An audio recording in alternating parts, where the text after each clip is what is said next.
Nous sommes 800 000 à cohabiter dans un même écosystème, celui de la communauté métropolitaine de Québec. Ensemble, nous avons structuré, développé et cultivé des milieux de vie à échelle humaine. Nous sommes 800 000 voisins.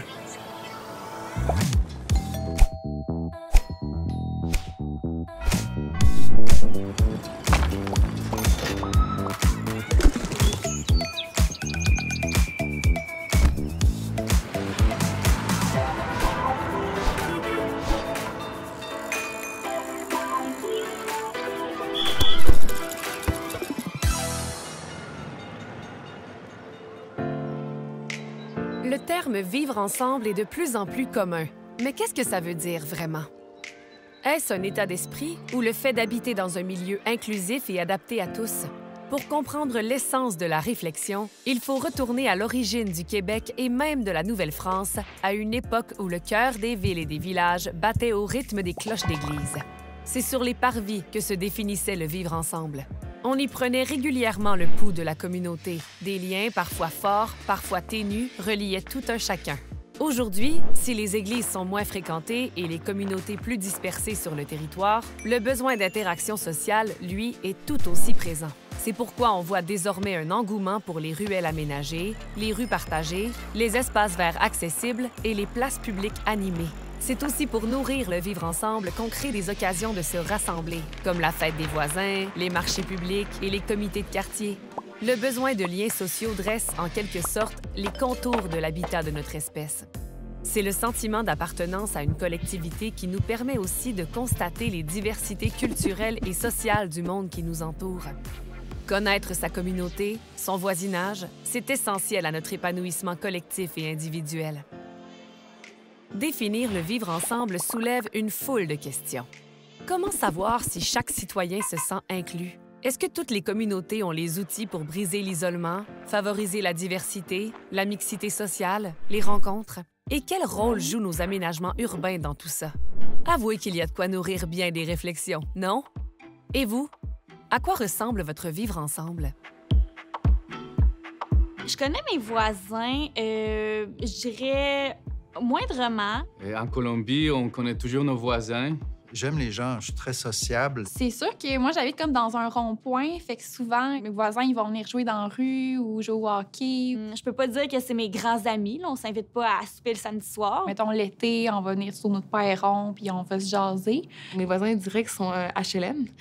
Donc, mes voisins diraient que ce sont des travailleurs du système de santé, mais aussi des personnes âgées. Dans mon coin de Limoilou, présentement, la vie de quartier se résume beaucoup à une vie familiale.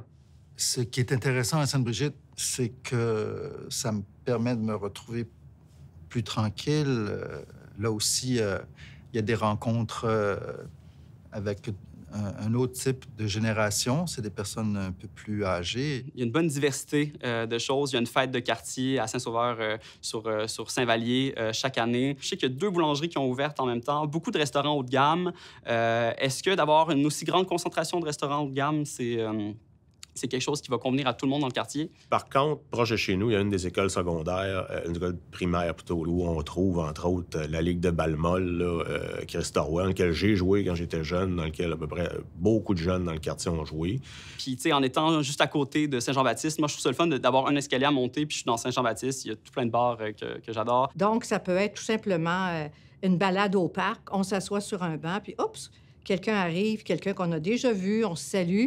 Alors, tranquillement, peu vite, il y a des liens qui se tissent comme ça. Le centre d'achat, bien, pour beaucoup de gens âgés, c'est l'endroit où ils vont se réunir, ceux qui ne restent pas très loin d'ici. Et je pense qu'avec la gentrification, on voit comme une espèce de division entre les gens, mais vraiment d'arriver à faire un pont entre les différentes classes sociales, qu'on arrive à trouver comme société puis comme communauté, à s'asseoir une façon de dialoguer puis de créer un pont et des liens entre nous.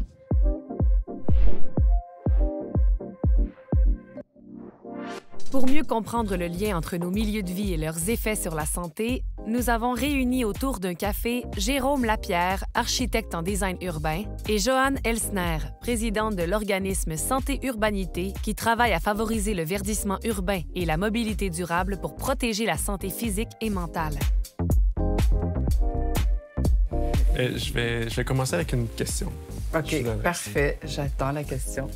Qu'est-ce qu'on gagne à côtoyer nos voisins et à s'impliquer dans notre communauté? On gagne vraiment beaucoup.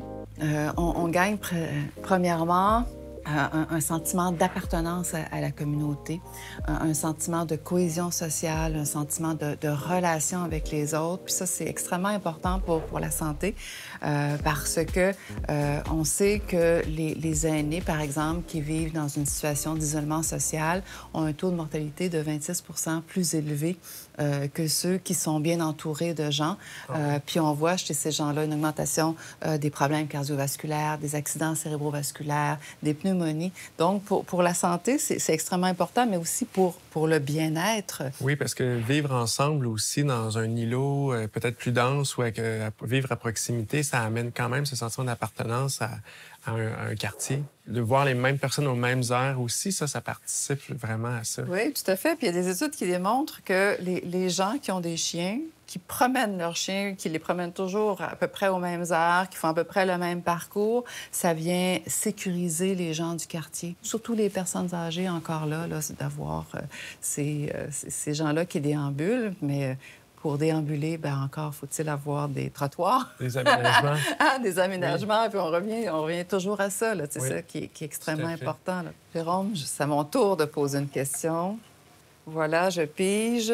Comment peut-on aménager les espaces publics pour favoriser les liens entre les gens? Oui, c'est une bonne question parce que concevoir une place publique, c'est pas simple.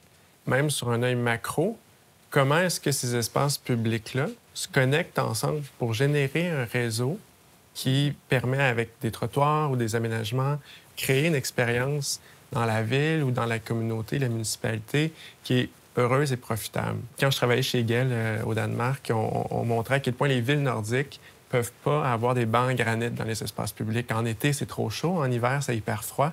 Donc, même la surface du banc dans lequel on peut s'asseoir est importante. Mais après, c'est pas tout. C'est comment est-ce que ces bancs-là sont placés l'un face à l'autre pour générer un espace conversationnel. L'espace public, c'est un salon urbain. Hein? C'est l'extension du salon à l'extérieur. Donc, comment est-ce que le positionnement des choses peuvent participer à ça? Puis même, je dirais que les centres des espaces publics sont souvent peu animés. Je fais toujours un peu référence à la disco 12-17 ans, où est-ce que tout le monde se tient sur les abords du party. Personne ne va aller danser au milieu, au centre. Mais c'est la même chose dans l'espace public. Il faut avoir un élément central qui est attracteur, pas attractif, comme un aimant pour que la vie se prenne et que là, les éléments de périphérie aient du sens pour pouvoir générer ces contacts sociaux-là. Oui, tout à fait. Puis ça me fait penser à un parc que j'ai vu à Genève où il y avait, dans le centre du parc, un jeu d'échecs géant où les gens pouvaient jouer aux échecs en déplaçant ces immenses pièces-là. Donc, ça créait vraiment cette espèce d'événements ludiques qui attiraient les gens par un bel après-midi. Puis on le sait, en médecine, c'est extrêmement important, ça, parce que la fréquentation des parcs, ça permet de diminuer le stress chez les gens, l'anxiété, la dépression, parce que quand l'être humain regarde un arbre ou un espace vert, son hormone de stress est diminuée instantanément. Là, donc, c'est extrêmement important pour la santé mentale. C'est aussi extrêmement important pour la santé physique parce que dans un parc, on marche, on fait de l'activité physique. Donc, c'est la même chose pour l'isolement social parce que quelqu'un qui est dans sa voiture, il rencontre personne. Quelqu'un qui se promène dans un parc croise des gens et là, ça crée des occasions d'échanger, juste de dire bonjour, de sourire. Le fait de voir ces gens-là et d'être en contact avec la nature qui apaise, ça diminue le sentiment d'isolement social.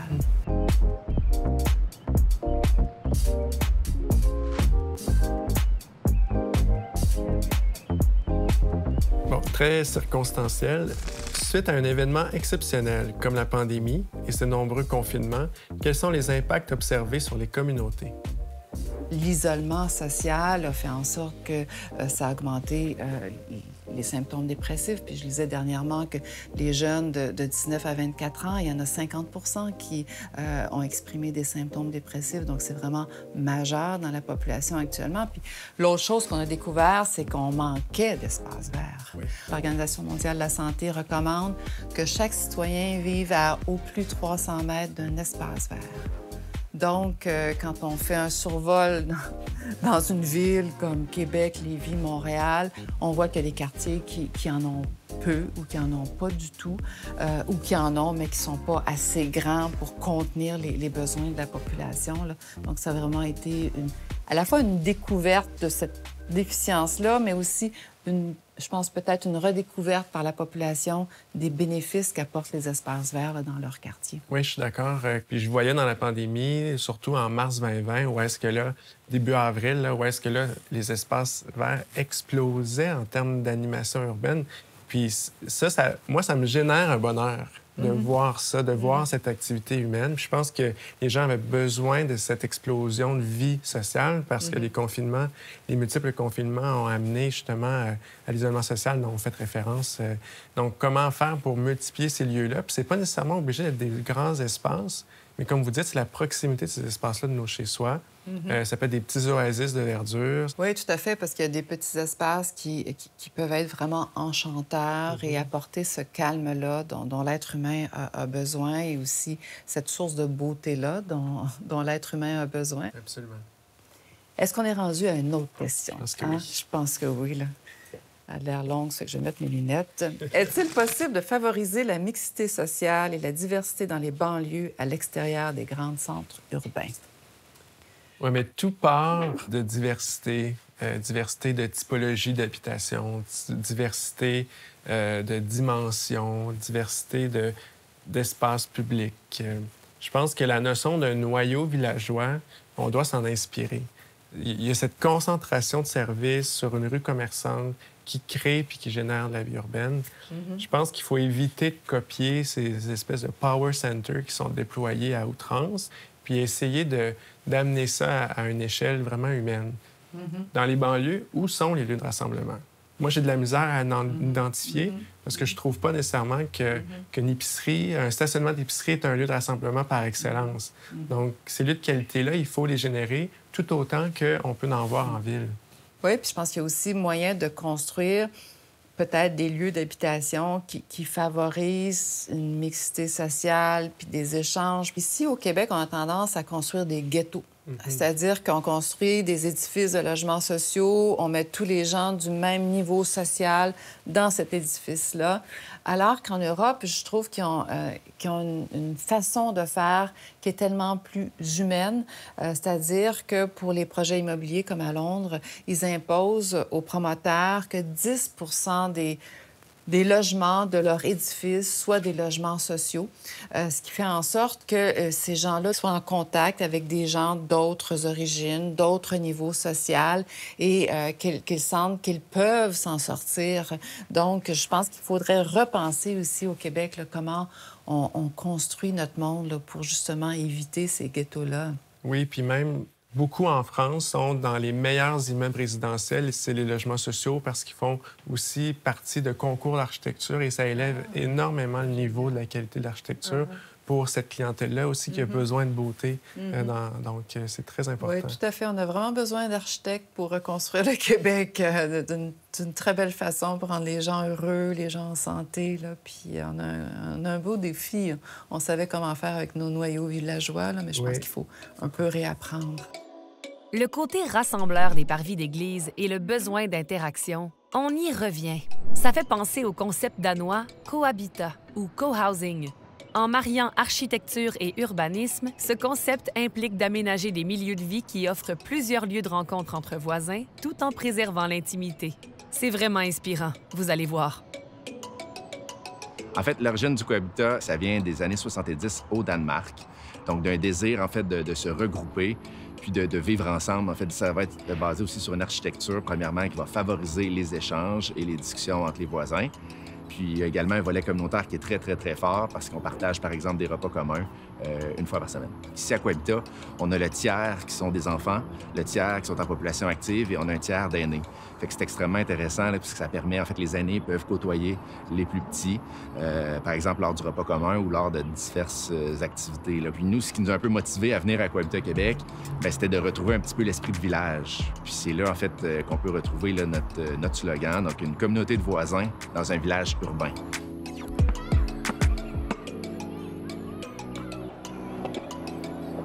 Et ce qui est intéressant, c'est que si on observe, tout se passe finalement au centre de Cohabitat. Fait que là, tout le monde voit tout ce qui se passe un peu au centre.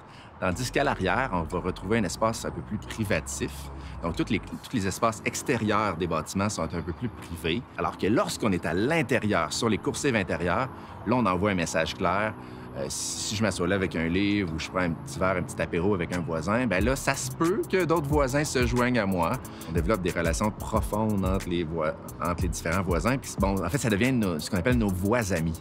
Ça, c'est une expression qui est consacrée ici à Cohabitat Québec. Moi, c'est ça que j'aime un peu à Cohabitat, c'est que ça me permet de partager des bons moments avec les voisins, puis de collaborer aussi à la construction d'un meilleur milieu de vie.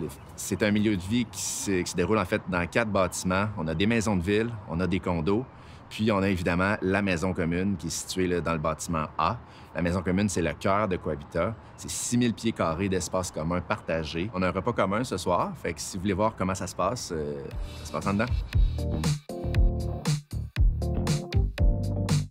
Alors, tout de suite, en arrivant dans la maison commune, on arrive dans l'espace où on va retrouver les casiers. Donc, les casiers pour les différents habitants. Donc, on peut laisser des effets personnels.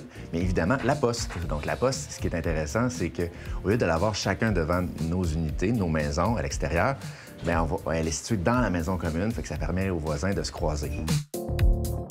Alors maintenant, on est rendu au sous-sol de la maison commune. Donc, c'est une salle polyvalente, un espace que les ados vont apprécier énormément. Une micro-épicerie, donc une micro-épicerie qui va être dans 2 endroits ici. Un espace ici pour s'entraîner, évidemment, un petit peu ici, les différents équipements.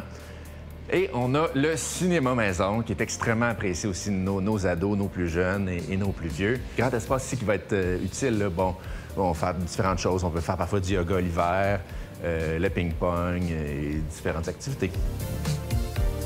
Alors ici, on est rendu dans l'espace pour les tout-petits. Ce qui est intéressant, c'est que c'est un espace qui est tout de suite, qui est annexé à côté de la maison commune, donc la salle principale, fait que les enfants peuvent jouer ici tout simplement.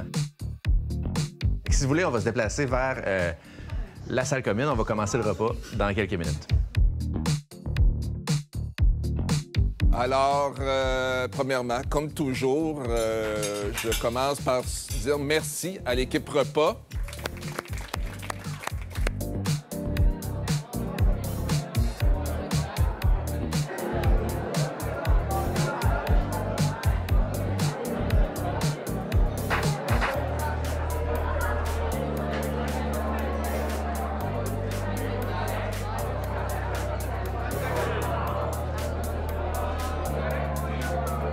On a moins souffert de l'isolement.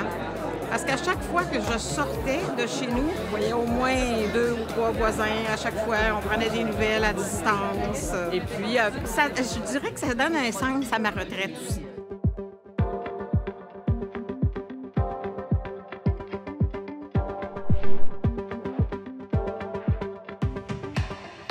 Rendre les gens heureux, en santé et épanouis. On s'est tout de suite tourné vers les jeunes de l'école secondaire Le Sommet pour avoir leur avis. Quel est leur lieu de rencontre idéal? Moi, en fait, mon lieu de rencontre, c'est pas compliqué, c'est Galerie de la Capitale. Mais justement, je trouve ça dommage parce que c'est mon seul lieu de rencontre. Genre, c'est pas compliqué, si je veux voir mes amis, moi, je vais là. Je prends là quelque part d'autre, mais il y a comme rien à faire. Pas d'endroit assez accueillant pour ça. toi et tes amis, Oui, mais c'est pareil pour moi. C'est vrai qu'il manque d'endroits parce que c'est vrai qu'il y a les maisons des jeunes, mais il y a souvent des activités, des choses organisées, beaucoup de gens.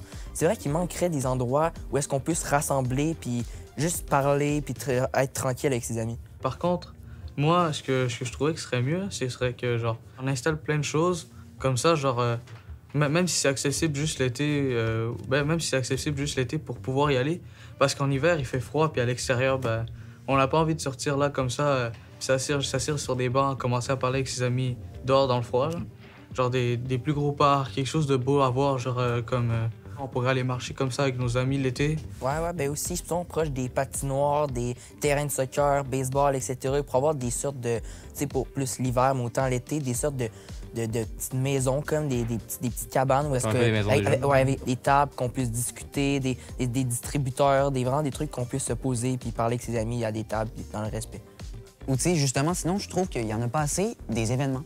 Admettons, je sais pas, comme l'été, ben, c'est souvent l'été, admettons, il y a des gros événements. Des festivals. Des festivals, mais tu sais, admettons, l'hiver, il y a quoi? Il n'y a rien.